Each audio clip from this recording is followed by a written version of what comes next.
Hi friends, আপোনালোকে যদি voter ID card online apply কৰিছে তেনেহ'লে আপোনালোকৰ এপ্লিকেশ্যনখন আপোনালোকে কিদৰে ট্ৰেক কৰিব সেই বিষয়ে আমি আজি ভিডিঅ'টোত ক'ম। আপুনি সাৰ্চ বাৰত NVSP বুলি সাৰ্চ কৰিব লাগিব। সাৰ্চ কৰাৰ পিছত ইয়াতে দেখা পাইছে আপুনি লগইন অপশ্যনটো আহিছে, লগইনত ক্লিক কৰি দিব।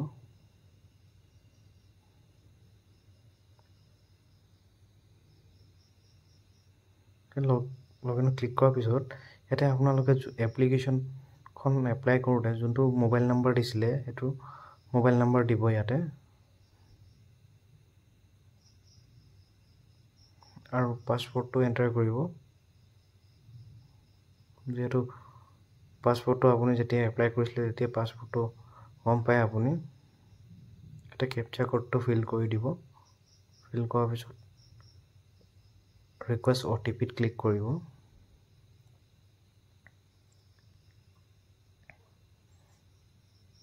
OTP ফিল আপ কৰাৰ পিছত ভেৰিফাই এণ্ড লগইনত ক্লিক কৰিব।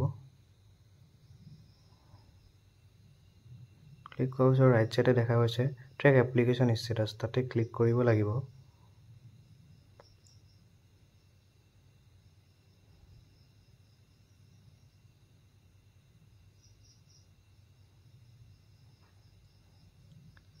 ইয়াতে আপোনালোকে যেতিয়া এপ্লিকেশ্যনখন যেতিয়া এপ্লাই কৰিছিলে তাতে আপোনালোকে সেই ফৰ্মখনতে ৰেফাৰেঞ্চ নাম্বাৰটো পাব। নাম্বাৰটো আপোনালোকে ইয়াতে এণ্টাৰ কৰিব। আপোনালোকৰ ষ্টেটটো চিলেক্ট কৰাৰ পিছত আপোনালোকে ছাবমিট বুটামটোত ক্লিক কৰি দিব। ছাবমিটত ক্লিক কৰাৰ পিছত আপোনালোকে দেখা পাইছে কাৰেণ্ট ষ্টেটাছ ফৰ্ম একচেপ্টেড বুলি দেখাইছে। ফৰ্ম মানে আপোনালোকৰ ফৰ্মখন একচেপ্ট হৈছে। ইয়াতে আৰু দুটা প্ৰচেছ বাকী আছে। এটা ভোটাৰ আইডি কাৰ্ডৰ নাম্বাৰটো জেনেৰেট হ'ব, তাৰপিছত ভোটাৰ কাৰ্ডখন বাই পোষ্ট ডেলিভাৰ হ'ব।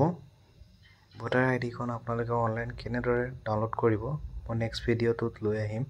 সেইবাবে আপোনালোকে চেনেলটো ছাবস্ক্ৰাইব কৰি দিব আৰু শ্বেয়াৰ কৰি দিব। ভিডিঅ'টো চোৱাৰ বাবে ধন্যবাদ।